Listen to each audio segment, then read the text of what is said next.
I was at peace for the first time in over 40 years. I feel like I just found home. In that space, I didn't hear, "You disappointed me." That was a level of freedom that is simply difficult to describe. I felt, wow, what a feeling.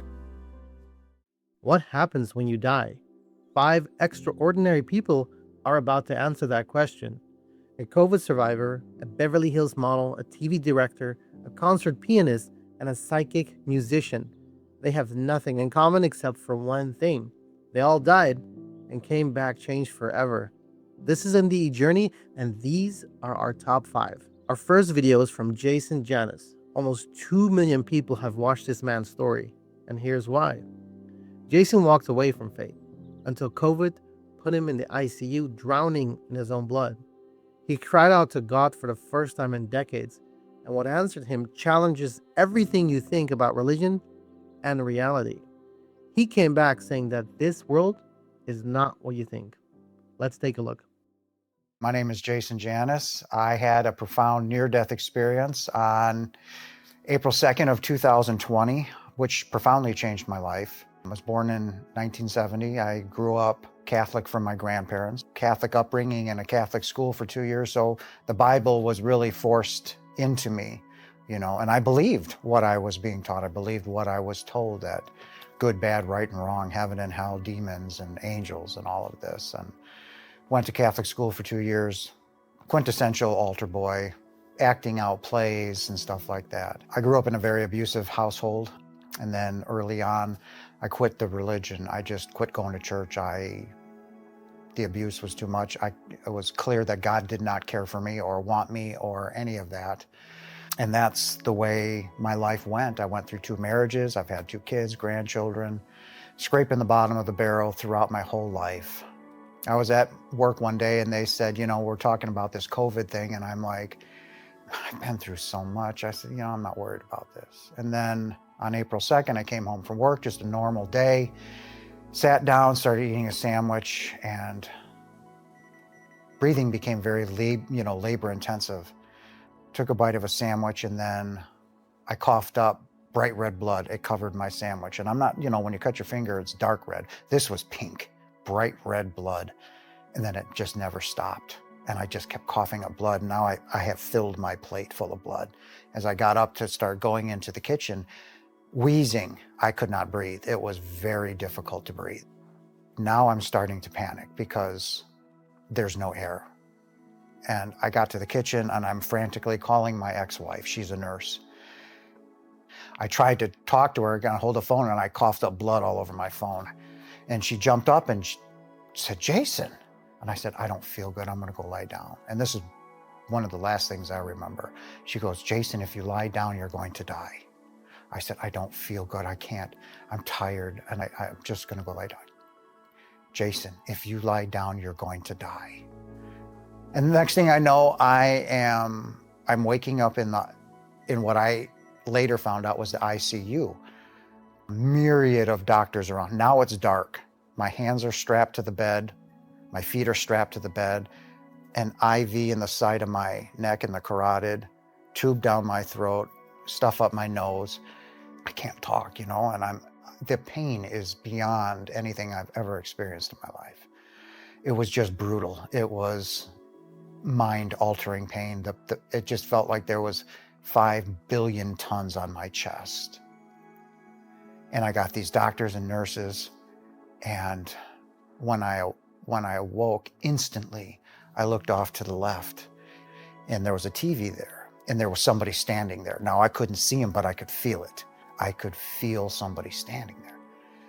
And they're trying to talk to me, and I was just a wreck. I was just in so much pain. I just wanted to sleep. Next day rolls around. This presence is still there, and I'm staring for, I think I was in the ICU room for a month. I just kept looking at the TV, and the nurse would say, "Jason, do you want me to turn the TV on?" Well, I can't respond. How do you tell somebody there's somebody standing there? I could feel them, right? I can feel it as clear as I see you across from me. I woke up one day and there was nobody in the room, and I'm staring at this TV, just staring. They had taken the breathing tube out, and I had lost 75 pounds in that month that I was in the ICU room. I'm staring at this TV, and I'm on my elbows, and I'm shaking uncontrollably. I cannot speak, but I cried out to God for the first time since I was a little boy, since I was 7. I said, please don't let me die. Please, please don't let me die. I said, I want to see my children. Please don't take my daughters from me, please. I know I abandoned you and Jesus. I said, I'm sorry. I said, I never stopped believing in you, but I quit having a relationship with you. And for that, I am truly sorry. But I said, there was somebody that I love very much. And I said, please don't take her from me. And it was in the middle of that. Then I was at the top of my ceiling. I saw everything. I could 360-degree vision. I could see my body laying on the bed. I could see the nurses. I could see everything. I could see everybody living and dying. I was now seeing through the wall, and I could see in this massive field out in the back every single blade of grass. I could see the serrations in each one of them, the veins, the colors were liquid, and they were flowing. And then the grass, their blades turned towards me, and just the love that I experienced. I was ensconced in this light, the most magnificent light, and the love that was bestowed upon me instantly. In a trillionth of a second, I knew who was holding me. I knew where I was, and I was loved. There was no more pain. I was at peace for the first time in over 40 years, 50 years. There was absolute knowledge. I knew everything there was to ever know or ever possibly know. And I was everything that had ever existed and or will ever exist in that moment. I'm seeing the tree souls, the grass souls. I'm feeling this love that just does not exist in this world. And as I'm in this moment, I'm realizing as I merged with the light, became the light, that God, my Father, was holding me. I began to think, and I said, I'm home. All of this was just instantaneous.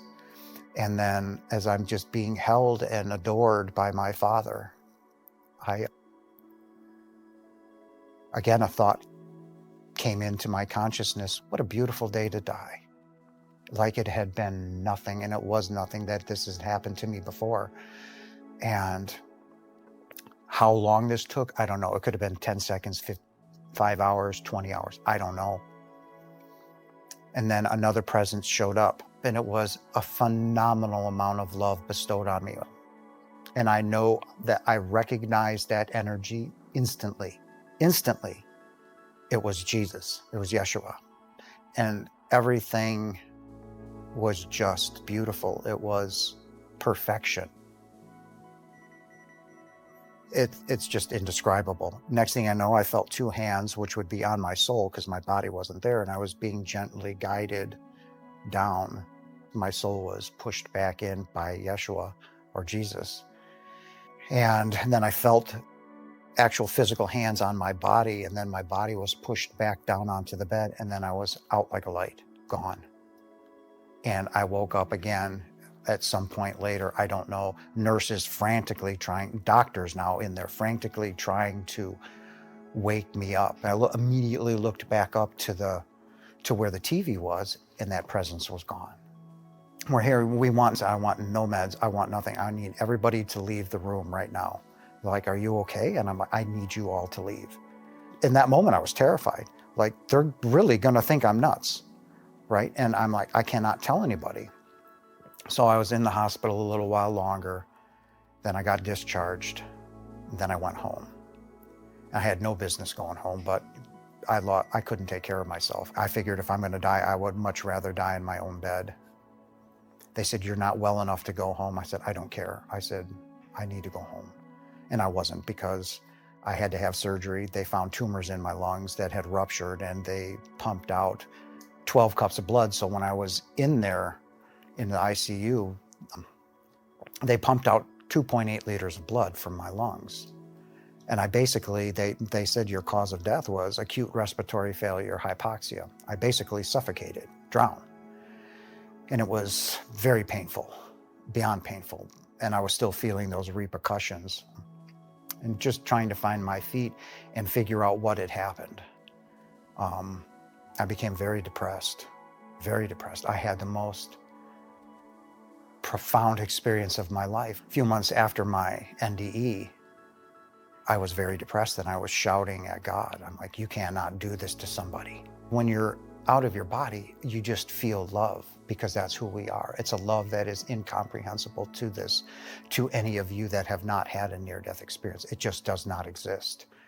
And all of a sudden I come back and I feel everybody's pain. I feel their hate, their rage, their anger. And it is truly hard to fit back into a world you know that doesn't even exist. I'm shouting at him, you can't do this. You picked the wrong person. And then that was when he actually spoke to me. And he said, why not? You are my son. And I fell to my knees and I put my arms up and I said, for all that I am you. It was my acknowledgement when I merged with the light, when I became one with the Father. When you have that realization that your life is never the same, it's never the same. But I have been chosen. That's been my journey so far, so I know more is coming, more is headed my way. It's just a matter of what you call divine timing. And I was told that I am simply here to rest, but I'm being provided for. I believe, I trust, without question, hesitation, or doubt. And that is why people say, what are you doing in California? It's where I'm supposed to be. If you've enjoyed that video, you'll love this one even more. Dianne Sherman, she went in for a routine knee surgery and she didn't come back the same person. It was in 1981. A procedure so simple, no one was even worried. Dianne left her body and entered a realm of love so complete, coming back felt like a loss. She returned with a clear message. No matter what you've done, you are loved completely, and you're never judged. What she was shown about why we forget, that's the part that will stay with you. Let's take a look. I had gotten to a place in my life where I didn't know where I was going and what I was doing.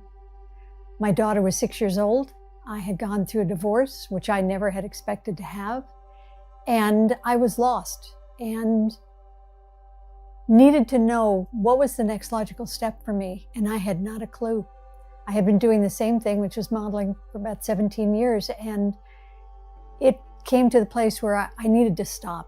It was no longer okay for me to do the work. I think I was at the age where it wasn't, as viable for me. And I just had no sense of where I was going. And at that time, my parents were both dead. So I didn't have elders to go to kind of confer with and find out, what did they think of where I was in my life and what I could do with it. And so on a day when I was feeling particularly low and kind of panic-stricken about it, I went to church. And at that time, I wouldn't say I was terribly religious, but I had grown up as a kind of a pious kid. I believed in the lives of the saints and whatnot, and communicating with the saints and all of that good Catholic upbringing. And at this point, I'm in church and I'm begging and pleading for guidance, for help, because I didn't have anybody to go to at that point in time.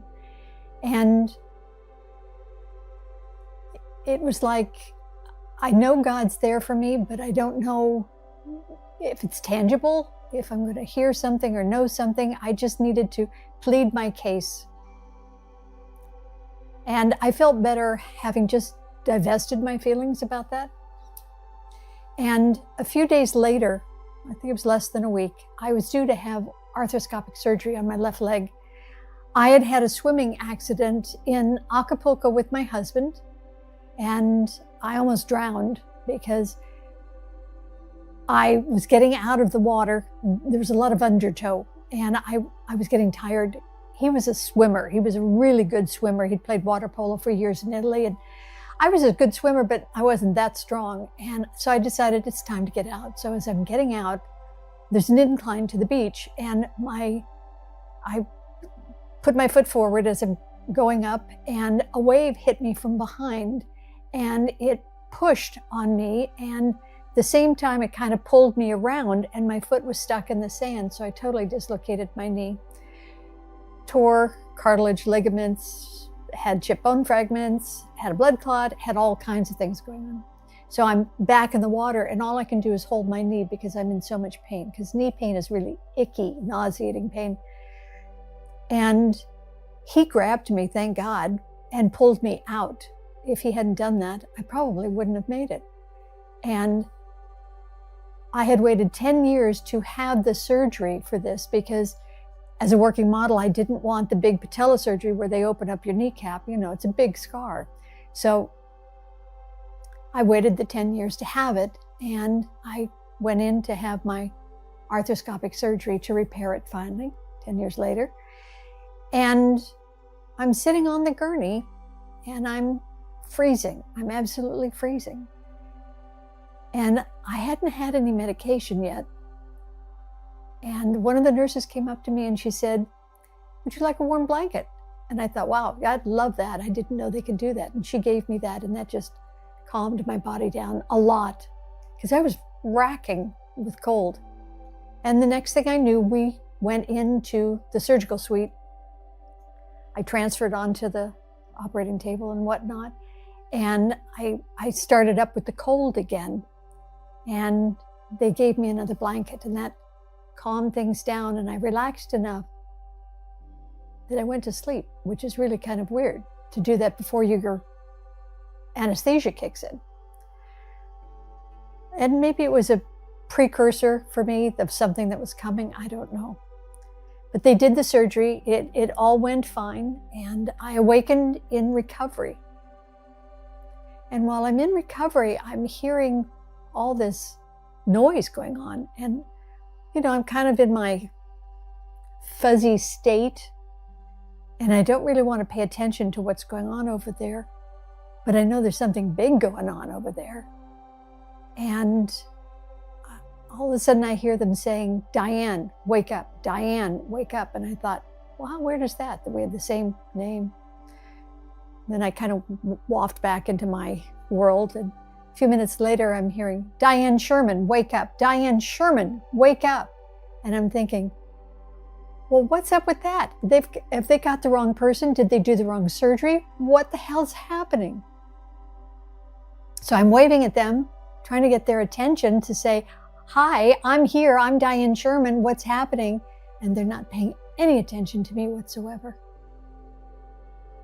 And I'm thinking, okay, well, they're trying to save this person's life, so I guess, you know, they're really busy, and that's why it's occurring that way.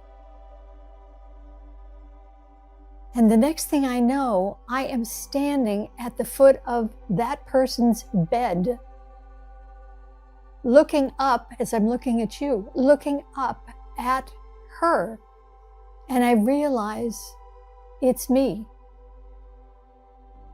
But I don't have any connection to the me that I'm looking at. It's just the most neutral, normal sense of that person in the bed. Has nothing to do with me. I wasn't afraid. I wasn't concerned. I didn't have any care about that person. And I remember standing there going, you know, looking down at myself and looking back up at her and seeing both of me. And as I'm sort of pondering that, the next thing I know, I am now floating up in the corner of the room. And I'm now looking over everything that's going on. And even though I'm fascinated, I'm still not connected in any way. Whatever the outcome is, it's almost like it doesn't matter to me. It's not my business. My business was to be right where I was, which was being very present. I hadn't experienced being present like that before. So after being in the corner and watching what's going on, the next thing I knew is I'm being extricated out of that space and then being pushed forward into this abject blackness. That kind of blackness was a scary place for me. I was terrified of the dark when I was a kid.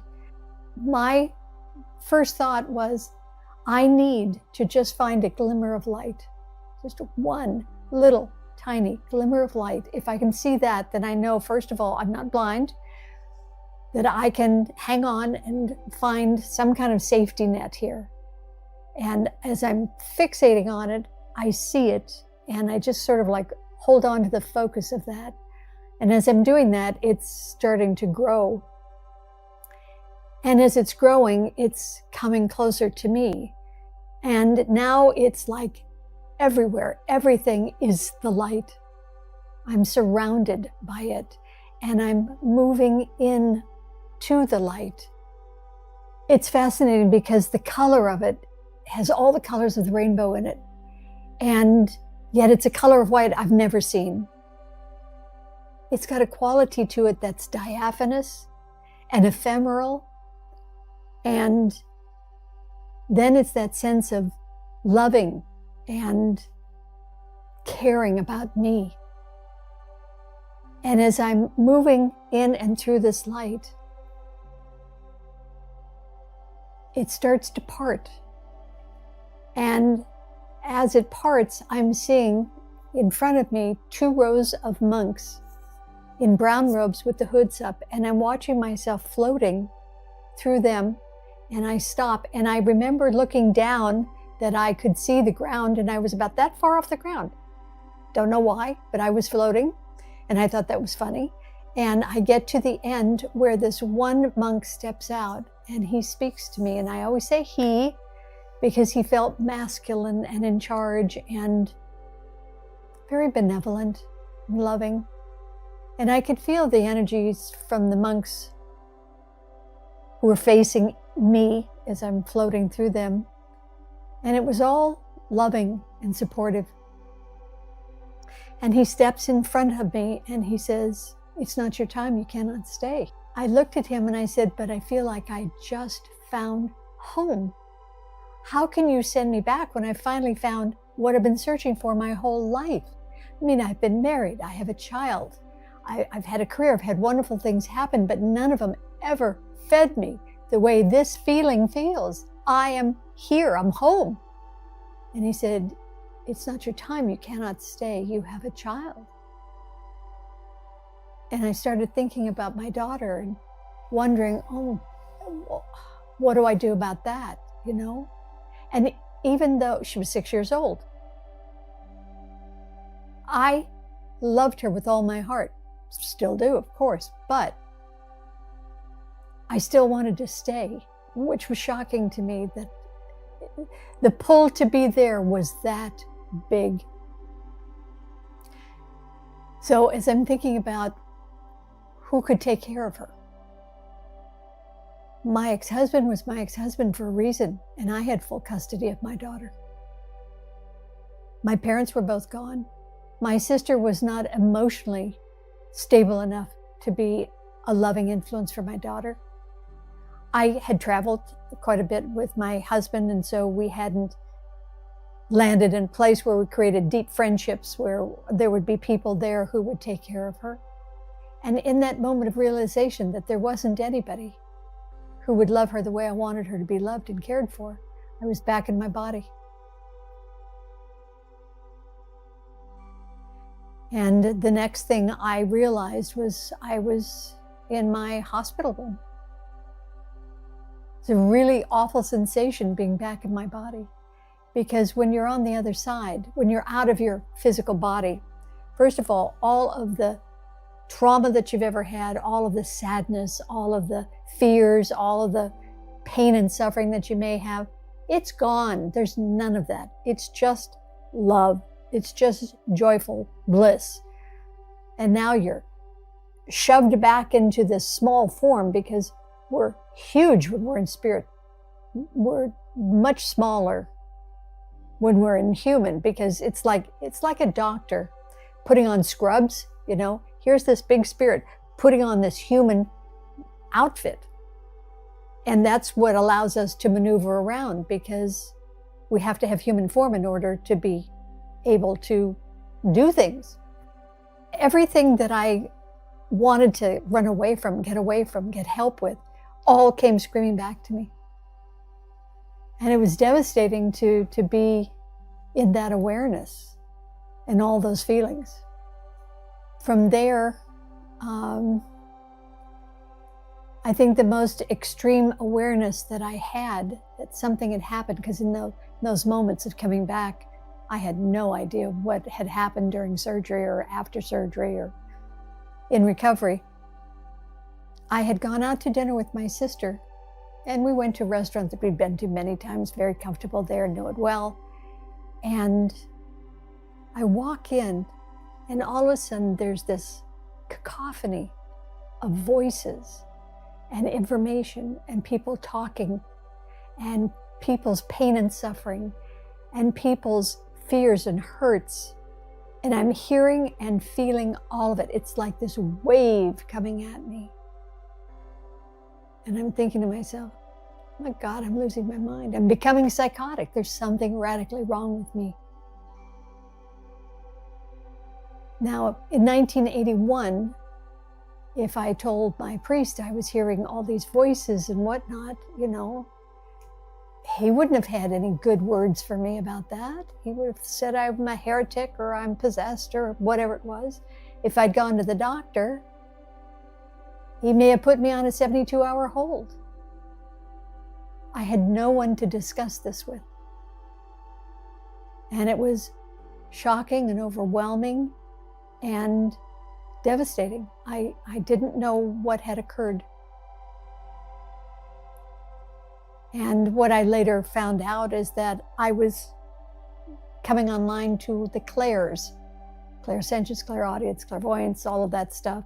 And that I was a full-on empath to other people's awarenesses, feelings and thoughts and whatnot. And I had to learn through the years how to coordinate that stuff, how to handle that stuff, how to calm it down. And I was lucky enough to be led to the perfect people who taught me how to meditate and taught me about what experience I had had and to educate me in what to do with it and how to handle it and, you know, who I was becoming. And those were huge lessons on every level, because it's like having somebody go in and just turn everything in your brain around that you ever knew, ever, you know, took for granted, it was your truth, blah, blah. All of a sudden, it's all different. And it's been growth ever since then. And since 1981, I have still wanted to go back. And now, at 78, almost 79, I'm closer to ever going back. And I'm really excited about that, because I know it's there. I know what I'm going to experience, and I know how lovely it is, how unconditional loving it is, and that I've done everything I ever wanted to do. Our third video is from Bill Dolan. His heart stopped at 30,000 feet, no hospital and no warning. He was mid-flight to Nashville. An Emmy-nominated TV director, his heart simply stopped. What he crossed into dismantled every belief he ever held. He came back saying God isn't watching from a distance. He's celebrating you right now.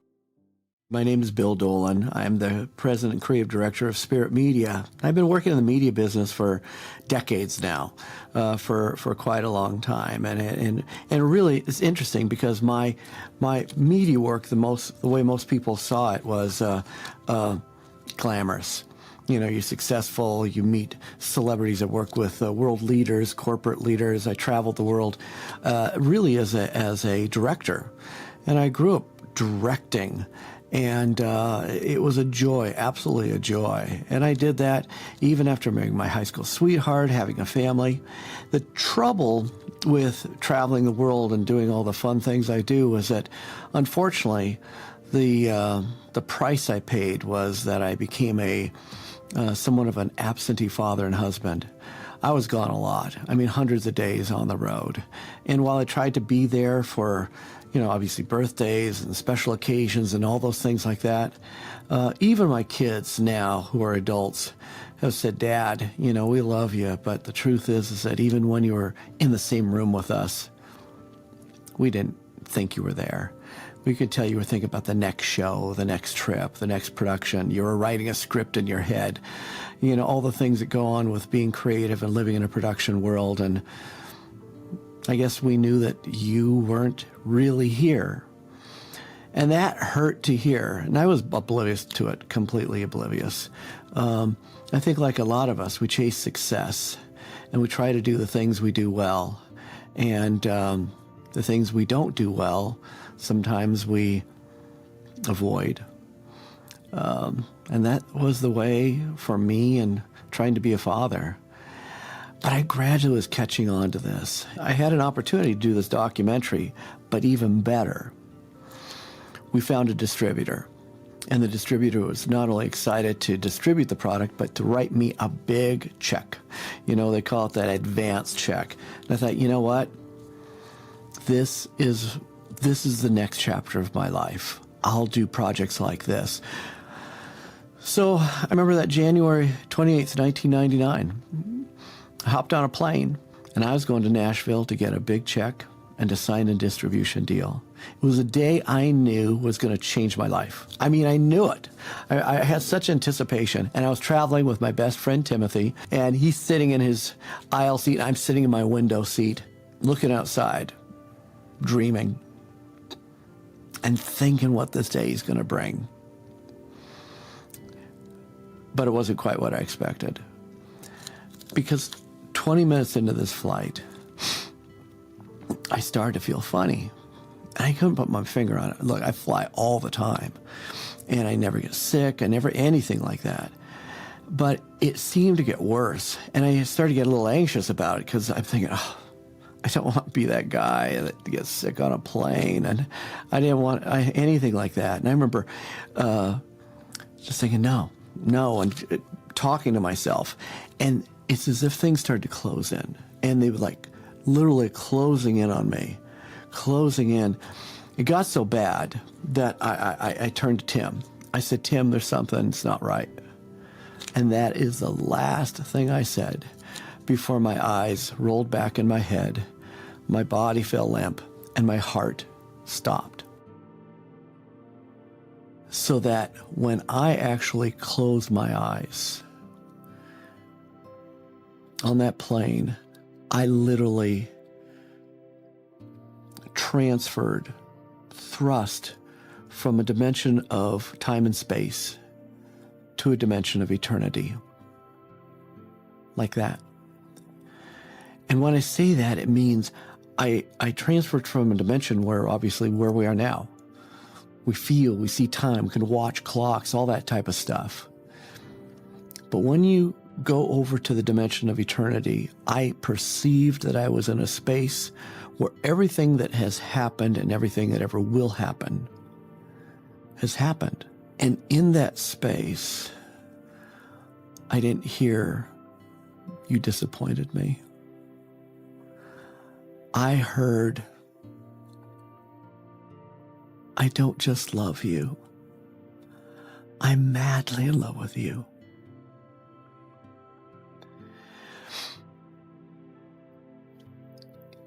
Now, once you have that complete obliteration of, I would say, the false perception I had of God and the imprint of my father's pain on my life, literally stripped away, it's as if a laser beam went through my head, and that fast, it's like, I get it. I get how things happen, why things happen. I can't explain it to you. I mean, I'm not God. But I trust that the creator of the universe has it together. And I can trust, even though I make choices, and I make stupid choices. We all fail. We all have flawed elements of our life. But God's bigger than our flaws, and he loves us more than our flaws. Even as I come back to the dimension of time and space, what is the most powerful force? Love still is. It is as eternal and divine and spiritual and eternal as it is real and powerful in this dimension and in your life today. Now, to just say love is one thing, but the other thing that became abundantly clear is where the power of love is expressed. And this is something that came after, as I started saying, why am I back? Why am I here? Why did I get to do this? Anything like that. And I understood that kind of like love is like the sun in a way. Sun is this massive explosion of pure energy that radiates throughout our solar system. You know, lights our days, warms our life, illuminates the skies. But if you and I, say, would take an expedition and fly out into space, we'd find out that it's icy cold out there, even though we might feel like we're closer to the sun. And the reason that is that when we come to Earth, it is when the sun has an object to receive its energy, that's when the energy manifests. And that's the same way with love. That love as a force is certainly powerful, but love in relationship is now living its full purpose. And that's part of the reason you and I are here, is that the embodiment of love truly expressed is in relationship with you and me. And that also means that for us to love means that we have to be able to express in relationship, certainly first with God, secondly with the people in the lives around us, and third, of course, with yourself. And most people struggle because they are afraid to love themselves, or they're struggle to love others, or they have that distance between them and God the way I had. But when you break that barrier and you're actually able to express love in relationship, it changes you. Now for Tim, he actually thought for a second I was joking with him until he really looked at me, realized there was something desperately wrong. And he went right into action. He'd never studied CPR or anything formal, but he knew, wow, I got to get this guy back. So he's reaching over the seats and pounding me on the chest to try to bring me back. Like, Bill, you know, doing this thing. Nothing's happening. And he keeps at it for a while. And he finally, because he's that kind of guy, he picks me up and he puts me in the middle of the aisle of the plane and starts doing chest compressions on me. And this is a giant guy, and he's pounding and pounding and pounding. Nothing is happening. And as he describes it, it went on for, 2-3 minutes, just trying to get me to come back. And he told me that he got to the point where he realized, I'm going to have to break his ribs. And as he pulls back his fist, I take a breath and I come back. Now, as you can imagine, being on a plane, 30,000 some feet, it made quite the scene. Ultimately, I will say this, we did do an emergency landing and went to a hospital, and they checked me out. And on the medical side, so and say, what the heck happened? People think, you had a heart attack. No, I didn't. What ended up happening is I was eventually diagnosed with an extreme version of what's called malignant neurocardiogenic syncope. And it basically means that my brain and my heart get out of sync. And it's extreme form of like a fainting spell. You know how some people will pass out? Well, that's basically a vasovagal response where the brain is shutting down, trying to slow down the heart during an anxious moment. But because our blood is not flowing to the brain, we kind of do this. In my case, my brain tells my heart to stop. And needless to say, that's not the way it should be. And the only way they can treat it, they don't know what causes it, but the only way they can treat it is they put a pacemaker in your chest. And my very first pacemaker is right here. They put this in my chest, and now I have a new one. And it really is a miracle, because not realizing how desperate the situation was, once they put the pacemaker in, they realized that it really needed to intervene and keep me from dying as many as 6 times a day. That changes you. But the piece that probably changed me the most, so there was the actual death experience, and then there was the post-death recognition of what happened, which, by the way, is still happening. This happened a while ago, but there's not a day that goes by that there isn't not only a deep gratitude that I get to take another breath, but a deep sense of kind of overwhelm and what happened and why. And it just, I continue to learn, I continue to grow, I continue to stretch from the experience. In fact, it's so profound, so life-changing. Sometimes I say, I wish everybody could die and then come back, because it would change your life. Why did I get to come back? And now what's my purpose? Did I have a purpose? Did I know a purpose? No, but I started to see clues, and they're like pearls that God's put in a path in front of us. And it has to do with, what is my purpose? Now, need to know, it wasn't like it just fell in front of me. I began searching. And first, look, when I went to school, I studied television and I studied psychology. Maybe psychologists will give some insight. All my humanities studies were in philosophy. Maybe the great philosophers, Socrates, Plato, Aristotle, are going to give me insights. I told you that I grew up, actually went to a Jesuit education. And so I wanted to know about the great spiritual leaders, people that created movements. And of course, for me, I was closest to the Jesus model. So I began studying not what people who follow Jesus say, not what commentaries say. I just wanted to know what Jesus said and did. That's it. That's it.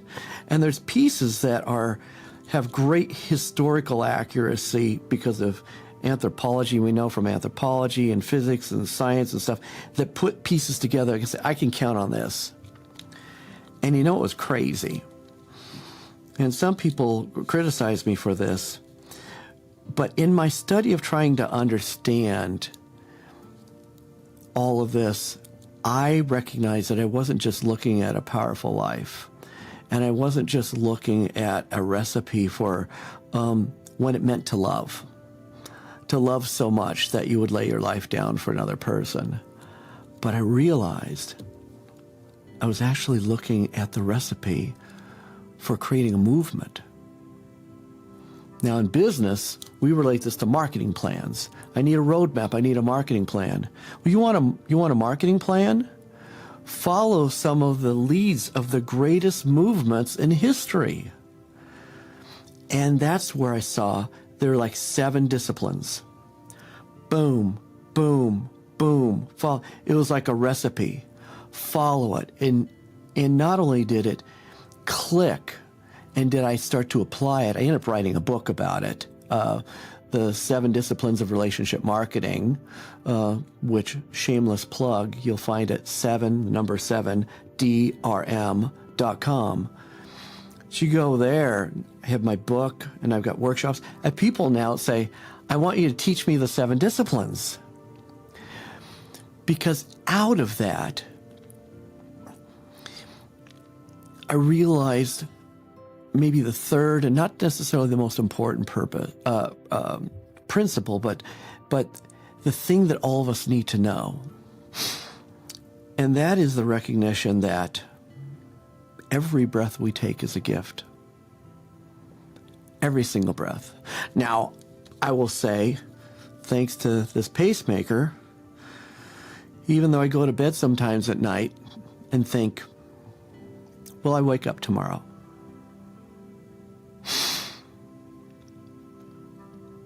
When I do wake up, it's always, thank you, God.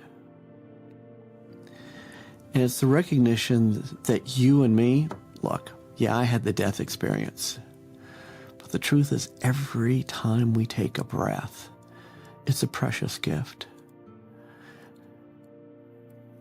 It's the recognition that, by the way, that breath, look, you didn't earn it. It's not to say you deserved it, not you paid anything for it. It's given to you. It's given to you freely as a precious gift. And that gift also comes with a promise. Because I believe that's a gift from the divine, it's also a statement, two statements. You are here for a reason. You are here for a divine purpose. That gift is not given frivolously. It's because you are here to accomplish something, to touch another life, to use your life as an act of service to make a difference in the world. Yes, you are here. God doesn't just know you. God doesn't just like you. God doesn't just love you. But God is giving you breath today because you have a purpose. And God is madly in love with you. Madly in love with you. And He's your biggest cheerleader. He has hoped every hope with you. He's dreamed every dream with you. He's shed every single tear with you. He's felt your sadness. He's felt your pain. And He also knows your dreams. So God's worthy to be trusted. But now, just like today, it's up to you and me. What are we going to do with this? How are we going to take this recognition that the Creator of the universe loves us so much that He's given us breath and purpose?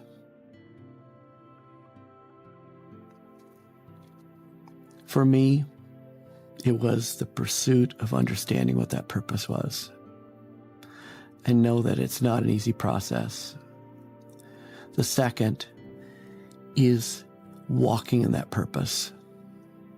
Being courageous in that purpose. Being strong in that purpose. And not being afraid because of saying, I'm not strong enough. I couldn't do that. This is the beautiful part of the journey. Every breath you take also gives you another day to not just do, but to become.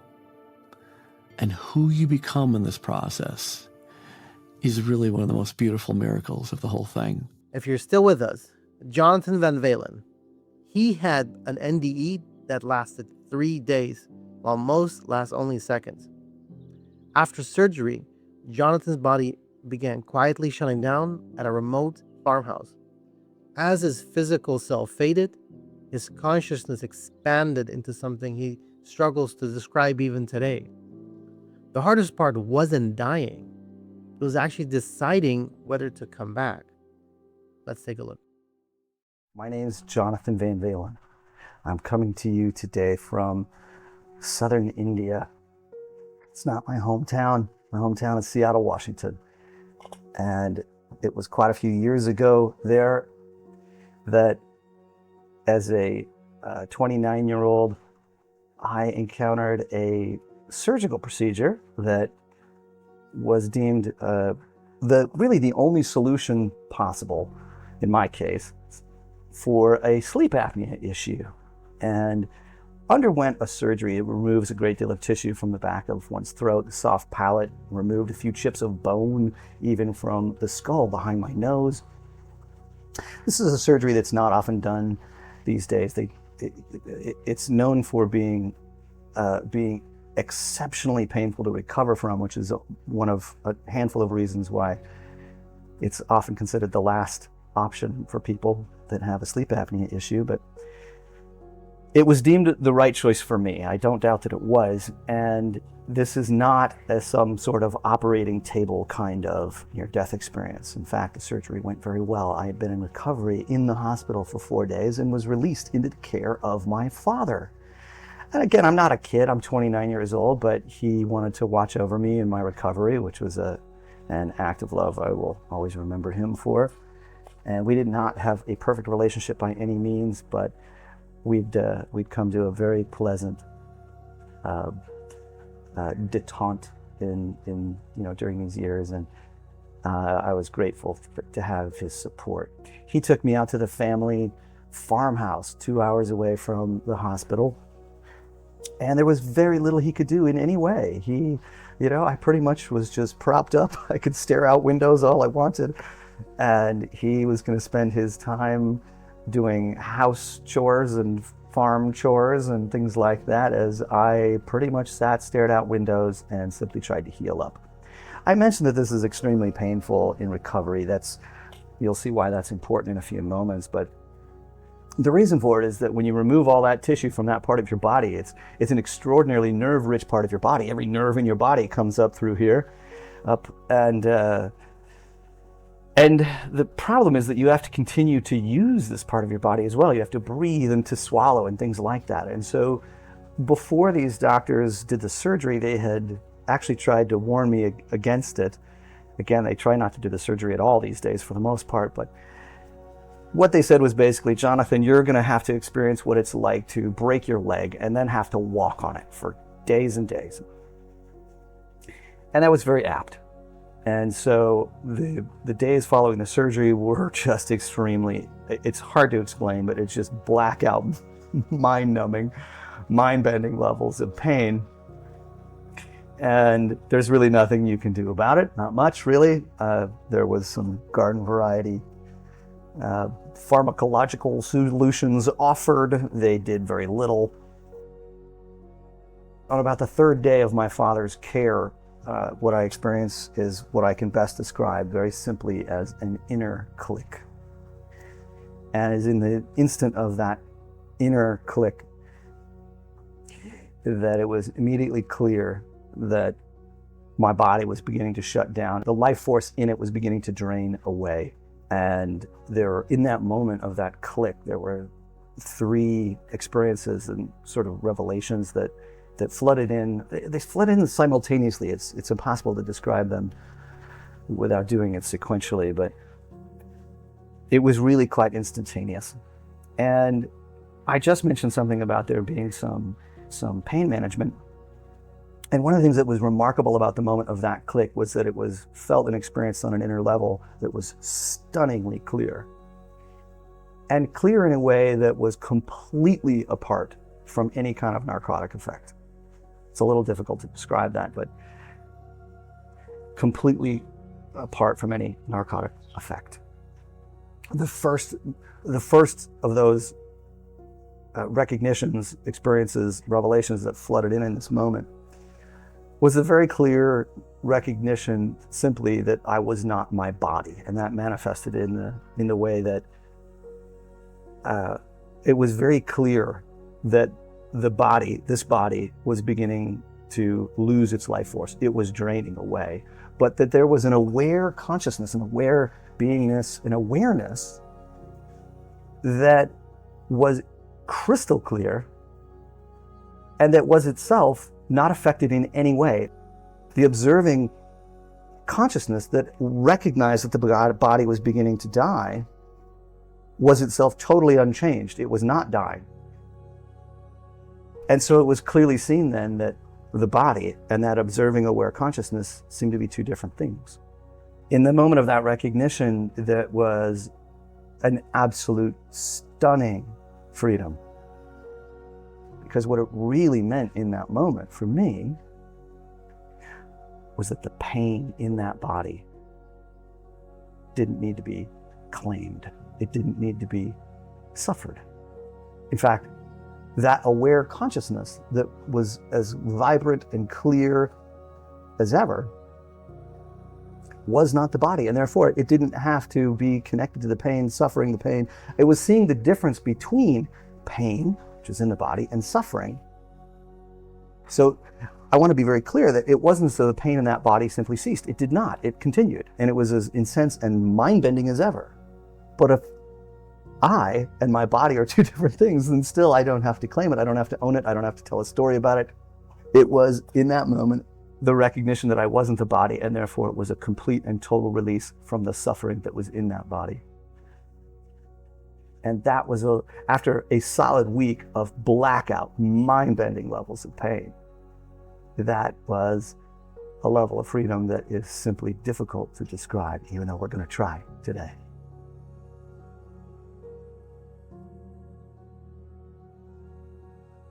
The second recognition that flooded in the moment of that click was very simple. It was simply that the life force in the body that was clearly draining away was draining away relatively slowly, and it was clearly going to take a little while.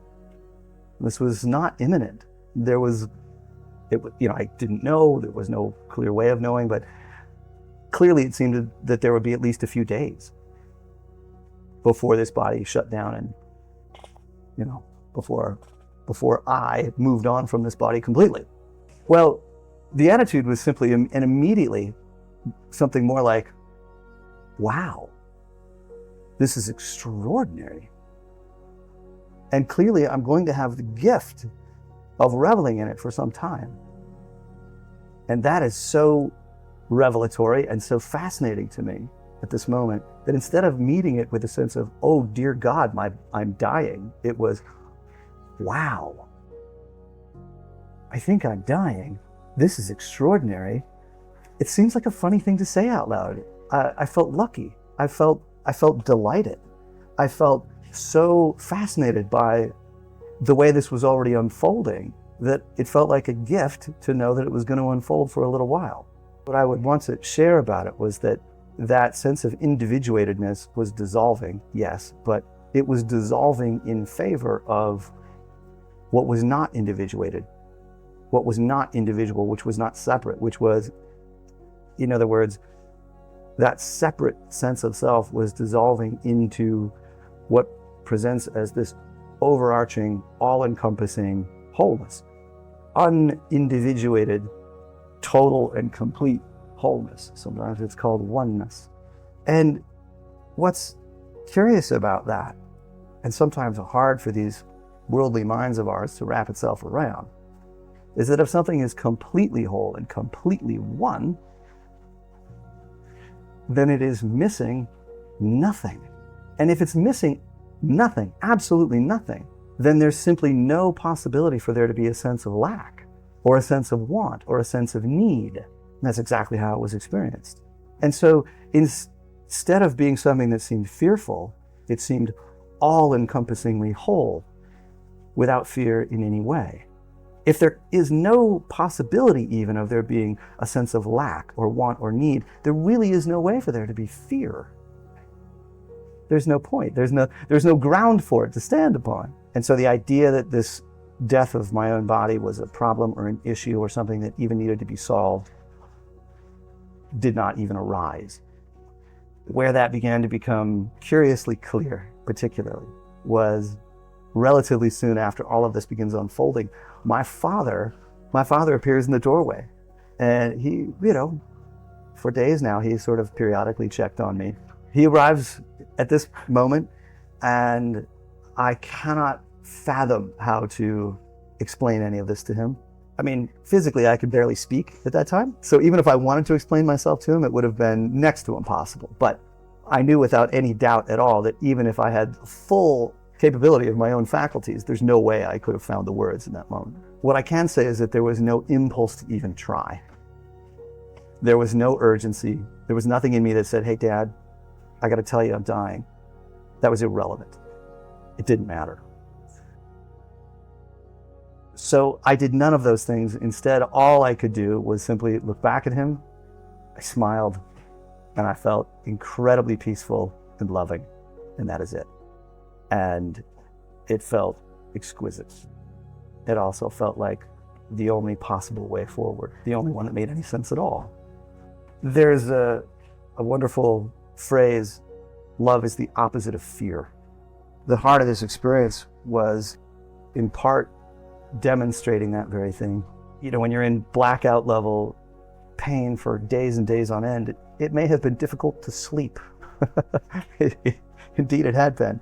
But at this time, in this case, there was this thought arose like, gosh, I'll bet I could sleep. That would probably be good. Maybe that would be healing for the body. And yes, it had completely changed my internal landscape. And so that night, I actually slept for the first time in days. I would wake up periodically during the night, and every time I woke up, I would check in. Am I still dying? Is that life force still falling away? Yes. Yes, it is. In fact, I can feel every molecule of life force that flows out is equal to that all-encompassing wholeness that feels like it is growing more and more and more and more. That dissolving into that oneness, that allness. And that process is happening faster as well. My body is shutting down a little faster and a little faster. Two things occur the following day, though. One of them surprises me a little bit. It's this thought that arises in my mind that it's sort of like I feel like I have this internal experience of perceiving that ultimate threshold, that sort of final doorway, as it's often called. And this question arises of, well, am I going to go through that doorway or not? And it presents itself very clearly as simply a choice, a very simple choice. There's nothing to it as a choice. There's no sense of there being any effort or difficulty in that choice. There's no sense of there being any requirements like merit of some sort. It's absolutely a simple choice. It's a yes or no, couldn't be easier. And I think, well, why not? Why wouldn't one go towards the peace that passes all understanding? That would be a reasonable thing to go towards, wouldn't it? It's a question I've always found interesting still. I'd been trying to figure out how to answer that and mostly feeling as though I was failing. And so to be presented with a, yeah, you could go through that doorway or you could stay because there's things you need to do. My immediate question was, all right, fine. What am I supposed to be doing here? I have no idea. And yet that feeling, that impulse is the best way I can describe it, to stay because there was things I needed to do here, was clear and it was strong, but it was also frankly baffling. I didn't really know what it meant. I just knew it was there and it seemed compelling. And to my surprise, instead of going towards the peace that passes all understanding, I was more likely to say, nah, let me pass on that. I think I'm gonna stay. I got some stuff to do. I don't know what it is. I guess I'll have to figure that out.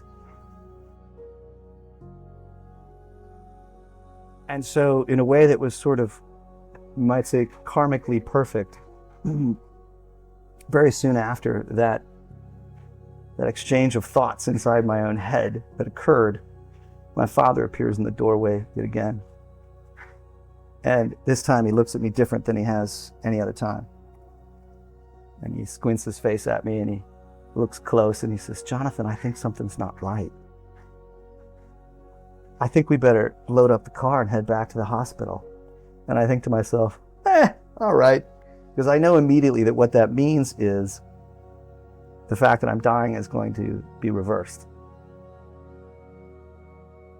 It was very close. It was like 49% go through the doorway, 51% stay. But there was just enough in me saying, yeah, I think you gotta stay. That the idea that we would go back to the hospital and go through all of this it just seemed like a well put together It's a 2-hour drive. It's nowhere close. And we go back to the same hospital that conducted the surgery in the first place. Instead of going to the surgical ward this time, we're in the emergency room.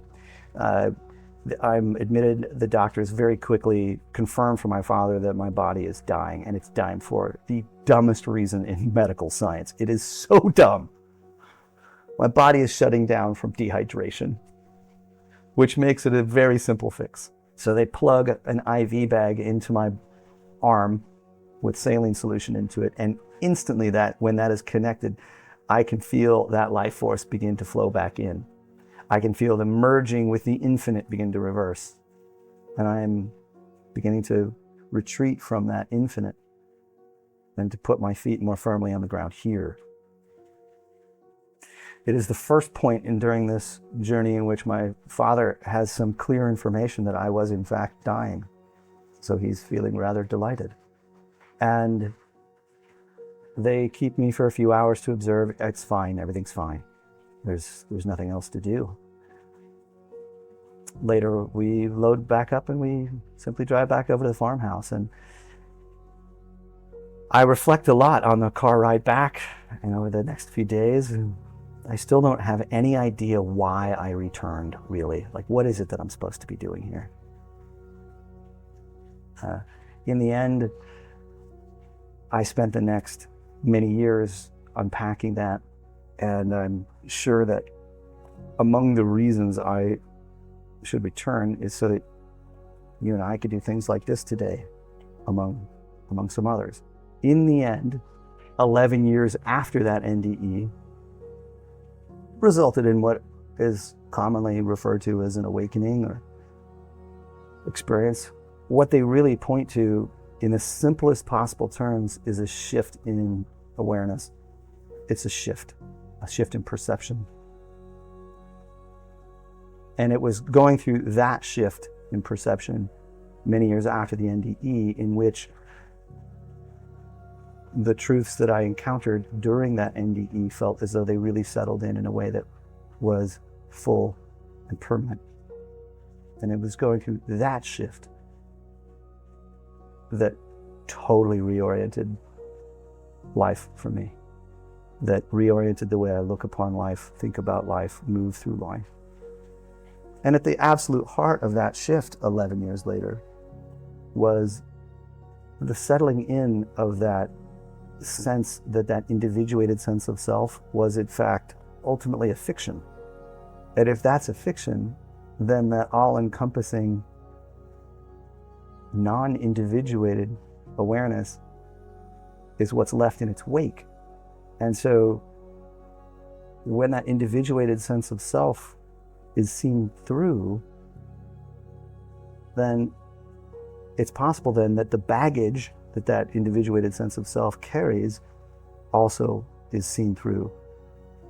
And so the weight of that baggage is simply much lighter. And the kind of peace that's accessed then becomes so much more full. And when we're acting and meeting the world from that kind of peace, it simply tends to become a kinder, gentler place internally and therefore externally as well. The easiest way to reach out to me, you can write me an email. You're also welcome to download a collection of essays I've written there. It's just to come to my website. There's a website called assistthespirit.com. And there you'll find this ebook full of essays I've written, including the original essay about the near-death experience that does contain a lot of details I haven't shared today. And but there's a bunch of other essays as well that just pertain to spiritual awakening and living in the world in the context of spiritual awakening and things like that. It's available for free. It's just offered as a resource for whomever might find it valuable. There's lots of videos. There's some podcast interviews. And if you want to just write me an email, you can do that too. There's free, I host Zoom gatherings sometimes. There's a retreat coming up in May. There's lots of things to connect on at the website there. So I invite anyone to come check it out. assistthespirit.com. Our last video is from Gary Wimmer. His NDE didn't actually start with the accident. It It started a week before. It was 1977, and Gary suddenly began reading minds and seeing the future, until unseen beings asked him one question: "Do you trust us?"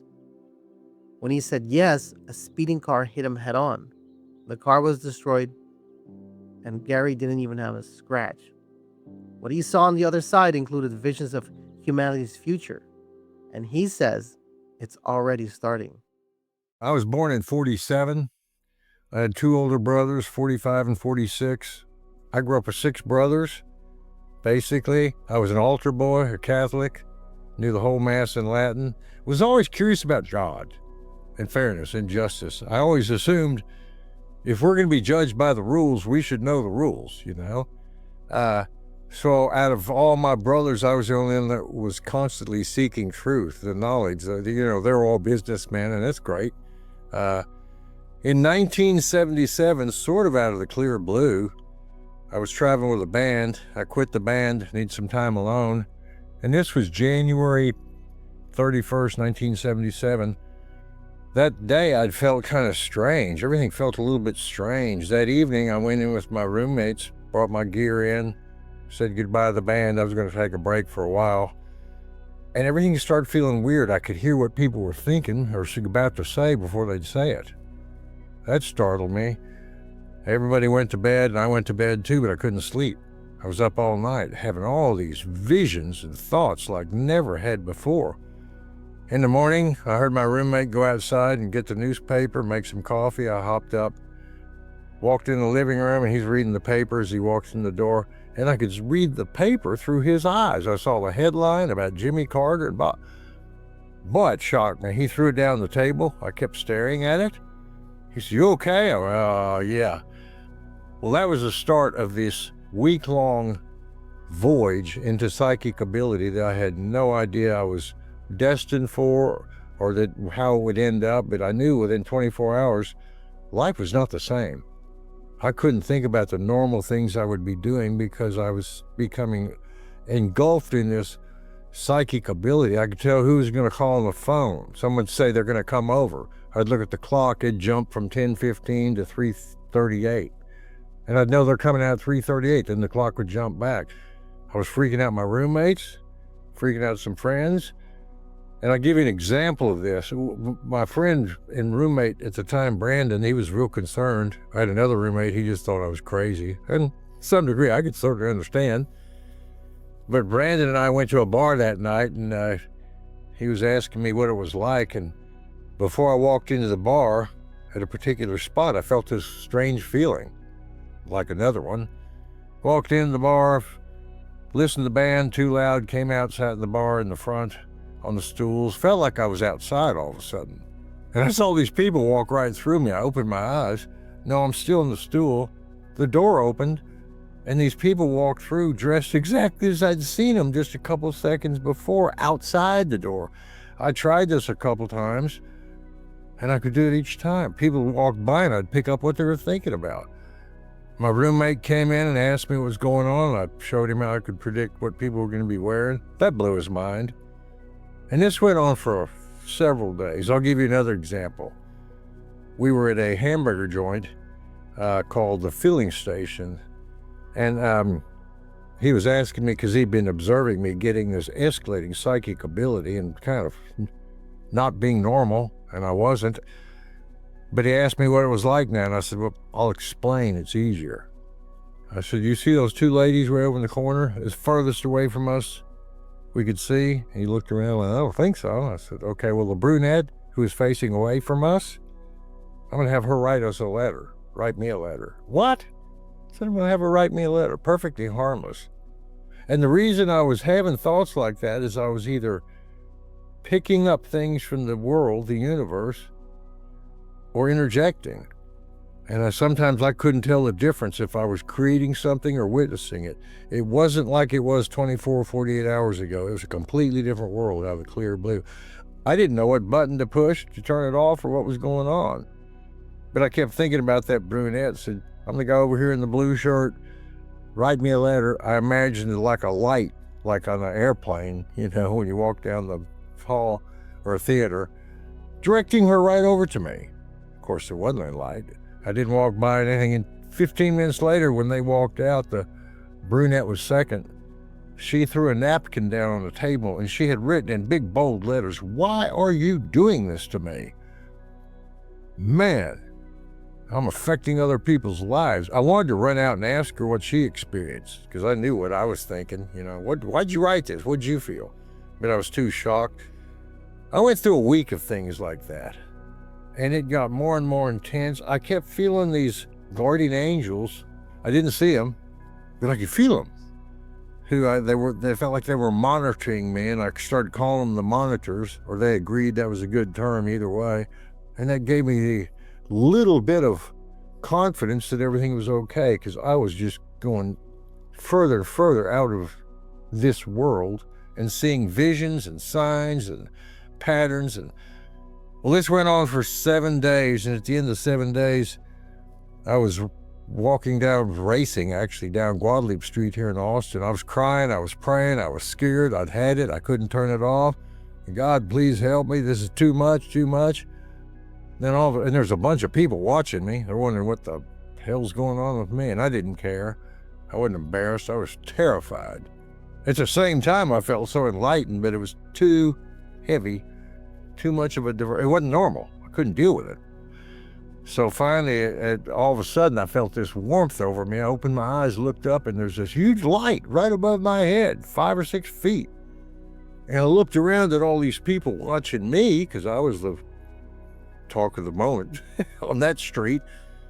And none of them even acknowledged this light, and I didn't care. I looked back up at it, and then I saw these hands, 7 white-robed angel-type figures with their hands on this glass or crystal table about that thick, and that's what was making the light, and it was encompassing me like a tube. And I felt so good. My fear from just a few seconds ago was totally gone. Instantly. I felt, wow, what a feeling. And these monitors said, "Do you trust us?" And I said, "Man, I don't understand what's going on." Blah, blah, blah, blah, blah. Shh. Do you trust us? I looked around, and none of these people could, of course, see this, and they're looking at me talking to an empty sky, and I didn't care. I said, "Absolutely, I do." And within 2 seconds, I was hit head on by a speeding car. But all of a sudden, I was outside my body, and I saw my body get tumbled over and bang into the car and break the windshield. And then the whole city of Austin turned into a little dot. And I felt like I was expanding outwards in all directions, which at that very instant, I realized that's how we leave the body. At death, we don't go like an arrow, we go out in all directions. Conversely, when we're born, we collapse in from the universe in all directions, get a complete imprint of astrology and the signs and so forth that make us unique, you know? So anyway, I kept expanding, and finally went through what I felt like was the edge of the universe, and through this level of consciousness that seemed to call itself the colors. It was a level of consciousness that when we collapse into the planet at birth, we absorb that, and that gives us the ability to use our senses, our brain, our hearing, our smell, our psychic ability to understand who we are. It's that simple. The colors gave us that power. Now, whether we use it or not, it's a choice, of course. I had no idea who I was at this time. It was just pure ecstasy. It was expanding. And I saw infinite universes. I came out of this one and saw infinite universes, like a sky full of stars. And there's the one I came out of. And then all these universes seemed to spin around into like a big tunnel of light. Perfect description. A lot of people have used that. And it was. There's like these silver clouds going around me, and I'm going through it at hyper speed. No awareness of who I am, really, and it's pure sensation, not scary at all. It's beautiful. And all of a sudden, I come out of this like a clown getting shot out of a cannon at a circus. Bam! And I land in this infinite blue void, and it's the mind of God. It had 2 choices I saw immediately. It was infinite beyond bias. It either existed, and everything can possibly exist, which is indeed the case, or it wouldn't exist and nothing would exist. There's no in between. It was either infinite creativity with no bias either. It didn't, it gives us all the chance to be humans and create our biases or get over them. It's not biased. It's infinite creativity. And I was witnessing this, startled, not even aware that I was witnessing it, until suddenly it felt like I was witnessing it instead of being at one with it. And I was drawn back through this tunnel of light and back into this universe. And I had a certain degree of concern, wonder, what's happening? Who am I? Where am I going now? Boy, that was a nice place to be, But the closer I got to Earth, the more I felt like I had some affiliation with it. And right before I entered back into my body, not even knowing it was me yet, I saw 3 series of pictures. And one was about all this chaos that we are going through now, the whole planet is, as we move from the age of Pisces to Aquarius. That's why every society is going through extremes. We're not being punished. We're being shown all the flaws and the holes in ourselves, in our systems, so we can fix them. The second series of pictures was about the world to come once we overcome all this extremism we're going through. The whole planet's going through extremes. The third series of pictures, and the second series of pictures was pretty enlightening. The first series of pictures about now was pretty challenging, but I realized there's nothing I can do. This is where the world's going. This is the changing of the tides, changing of consciousness, changing of the ages, much less of politics and money and everything else. The third series of pictures, I saw a musician who was a psychic and turned out to be me. And I saw myself playing in other places, playing piano. I barely played at the time. And then I saw my body playing in the street, people screaming.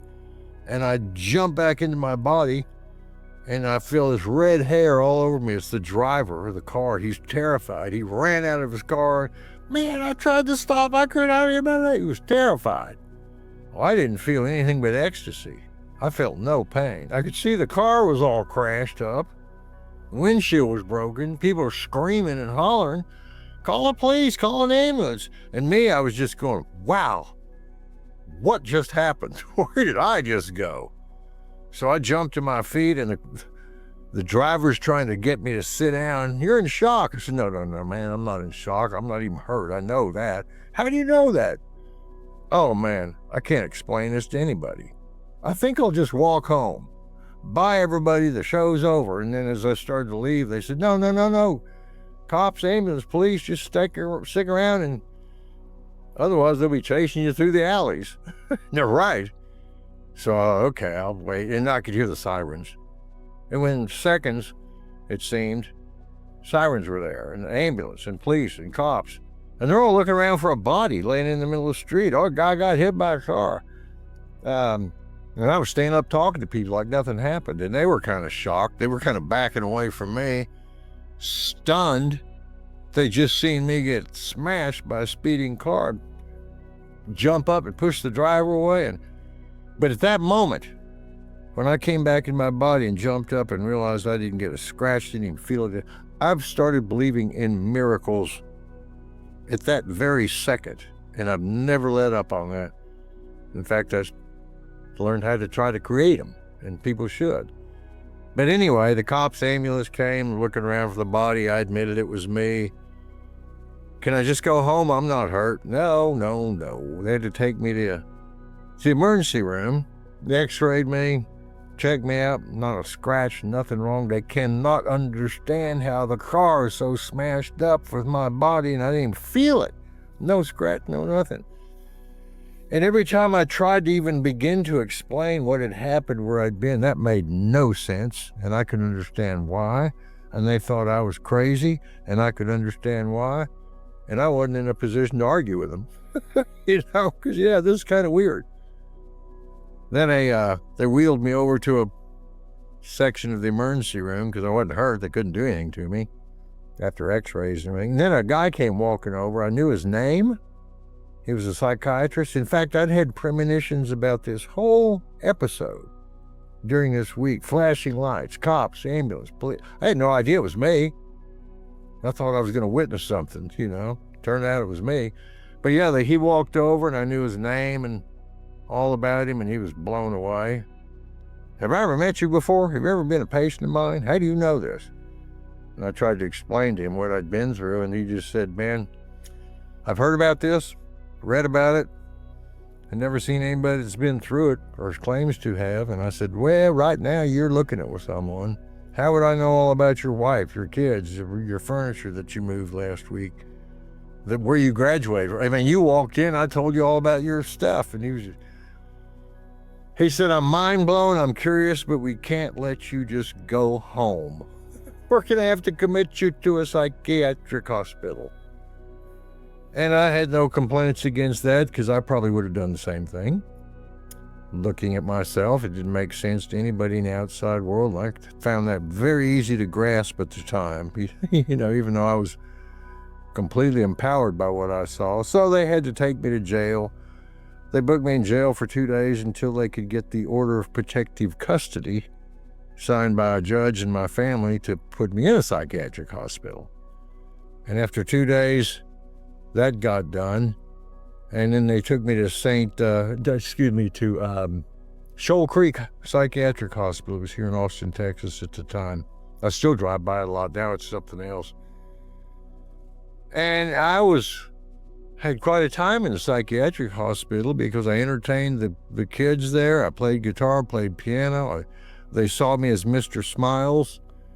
Every day my psychiatrist would come in to check on me at a random time when he was making his rounds, which was whenever. But the first day, before I even met him, I looked up the clock and saw it spin around to 2:38. And I thought, man, that's telling me something. Maybe that's when my psychiatrist is coming in. I ran up to the office, or down to the receptionist down the hall, got a bunch of envelopes and a bunch of sheets of paper, and one of them I wrote 2:38, put that in it, and gave it to her. Said, give it to the doctor when he comes up before he sees me. Okay. So at about 2:38, the doctor walked in my room with his envelope. He said, well, what is this, a letter? I said, no, it's just one word, read it. And he goes, I'll read it later. I said, it's one word, just open it up and read it. He opened up 2:38, what does that mean? I said, look at your watch. 2:38. Next day, the same thing. Third day, he didn't want to open the letters anymore. And he was a very good guy, but he was a very basic fundamentalist Christian textbook psychiatrist. And I said, you've never had a psychic experience, you've never done psychic ability, because he kept saying, you've done LSD, which I did. He said, this is a flashback. Nope, I know the difference. This ain't a flashback, this is real, man. I could take all the LSD on the planet, and if I jumped in front of a car, got hit by this or bitten by a dog, I'd feel it, you know? This was a miracle. I didn't expect him to believe me, but while I was talking to him, I talked to him a lot about his kids. He never mentioned them. I mentioned his kids and what they were going. I was picking it up. I'm picking up everything. They started giving me heavy doses of lithium carbonate for extremism, and it brought me down. A week later, I was pretty. But the psychic ability kept going for 4, 5, 6 days. Finally, after 10 days, they took me before a board of psychiatrists, 5, 8 of them, and a couple nurses and workers on the hall. They want to see if you're okay to let go, or if they have to seek another 10-day mandatory commitment, because they don't want to let me go. And I told him, I said, I ain't changing my story. This is what happened, you guys. You're psychiatrists. You ought to be asking me questions, you know? I can explain to you a lot of what you're curious about because I just went there. You know, I've had no medical training. Y'all have, but you ought to ask. They realized I was smart, stable. Everybody on the floor called me Mr. Smiles. The nurses loved me. I entertained everybody. No threat to me or anybody. So they let me go. And then sometime in October, September, when they confirmed to me that I got this because I was curious. And I'd like to understate that. Seek the answer, seek knowledge, believe in your higher gods, believe in your higher consciousness, seek truth, seek justice, love yourself, seek power within, good power. That's not selfish. That's making the best of yourself and your package deal you can. There's no limit to how much we can grow internally and spiritually and psychically and mentally. and with emotions and love and concern and compassion and good ideals. There's no limit. And when we grow in that area, we do so to get better practical results, to make life work better, right here, right now. So that was sort of the experience I went through and what I learned. And in 1980, I met a lady who did readings by this method called lithomancy. It involves 16 stones. 10 of them are represent planets, like astrology: Sun, Moon, Mercury, Venus, Mars, Jupiter, Saturn, Neptune, Uranus, and Pluto. And the other 6 stones are love, life, luck, commitment, timing, and place. And I do it over the phone now. People call, or I call them. I charge the stones up. They say drop. I drop them into a circle about that size, about 12, 14 inches. And I read them like a clock. 12 o'clock, 3 o'clock, 6 o'clock. I go around and read them like sections of a pie over the next 3 months and record the reading and send them to people. And of course, nobody can tell you everything absolute 100% correct, because if they could, that would mean you have no free will, you know? And what I try to let people know is what period they're going through in their lives and what they can do to become empowered in spite of the circumstances, which we often can't change. But we can always change the most important things thanks to free will. How we interpret things, how we look at things, perspective, attitude, intentions. We can always upgrade in that area. And when we do, we get better results. So I encourage people to meditate, ask the universe and your guides to help you, ask them to show you how they communicate, ask them for verification. As it says in the Bible and just about every religion in some degree, in some language, ask and you shall receive. 5 lives, 5 doorways, 1 truth at the center of them all. I want to know, which story hit you hardest? Drop a comment. And if you're not subscribed yet, click that button and we'll keep going deeper. See you on the other side.